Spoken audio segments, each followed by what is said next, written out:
శ్రీరామ్ గారు cricket hi hi అండి. Trailer చాలా బాగుందండి. కంగ్రాచులేషన్స్. థ్యాంక్ యూ అండి. మీ సినిమాలు చాలా వరకు కొత్త పాయింట్స్తో తీసుకొస్తుంటారు మీరు. అవునండి. మీ ఇప్పుడు తీసిన సినిమాలన్నీ ఒక ఫ్రెష్ పాయింట్స్ కనిపిస్తూ ఉంటుంది. కానీ అది కమర్షియల్గా బిగ్ హిట్ అవ్వడంలో కొంచెం ఎక్కడో తడబడుతున్నట్టుగా ఉంటుంది. అలోటి ఇది ఈ సినిమా కంప్లీట్ చేస్తుందా? ఈసారి పక్కా అండి. ఈసారి ఇది యా అంతే. బాబు మీ బాబునే ఈ సినిమాలో యాక్ట్ చేయించడానికి ఏమైనా పర్టికులర్ రీజన్ ఉందా? సో అంటే ఈ కథ ఎప్పటి నుంచో చేద్దాం అనుకున్నానండి. కరెక్ట్గా ఈ కథ శర్వాతో కుదిరి అది కరెక్ట్గా ఎక్కేసరికి వీడు కరెక్ట్గా అదే ఏజ్ గ్రూప్లో ఉన్నాడు. అప్పుడు ఒకరోజు శర్వాకి ఫోటో చూపించామాట. శర్వా అనగానే ఫస్ట్ థింగ్ శర్వా చూసి అసలు ఎవరెందుకు ఫస్ట్ వీక్నే పెట్టేద్దామని అక్కడి నుంచి స్టార్ట్ అయింది. యా. ఓకే.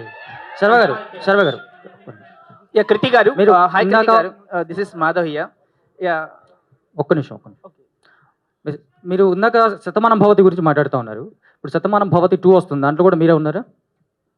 అనౌన్స్ చేశారు ఇంతకుముందు దిల్రాజు గారు కూడా. అనౌన్స్ చేశారా?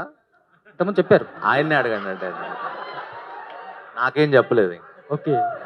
శ్రీరామాదిత్య గారు, శ్రీరామాదిత్య హాయ్ మీ హాయ్. అబ్బాయి యాక్ట్ చేస్తాడు ఈ సినిమాలో. ఫస్ట్ సినిమా ఆ. కొంచెం హైపర్ యాక్టివ్ లా కనిపిస్తున్నాడు. ఆర్ట్ యాక్టింగ్ చేసుకోవడం అయితే కష్టం అనిపించింది.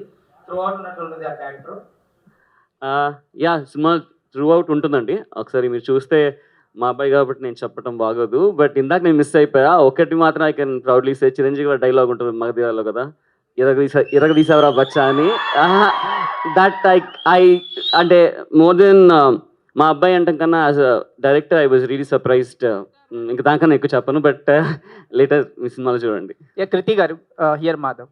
అంటే I want to add to that. యాక్చువల్గా విక్కీ ఎంత స్మార్ట్ అంటే మనం అందరం మేమందరం ట్రిక్స్ యూజ్ చేసేవాళ్ళం. అంటే ఇది చేస్తే చాక్లెట్ కొనిస్తాము, క్యాండీ ఇస్తాము. సో సమ్టైమ్స్ షార్ట్ మధ్యలో క్యాండీ కోసం అడిగేవాడు. అండ్ ఇప్పుడు టేక్ జరుగుతుంది ఇచ్చేయి అంటే he would eat it like short మధ్యలో and hide it. So he's that smart. So I think Vicky cooperated like it was crazy. Yeah and Kriti గారు, మీరు ఇప్పుడు సైకాలజీ చదువుతూ ఉన్నారు కదా, యు ఆర్ పర్సూయింగ్ దట్.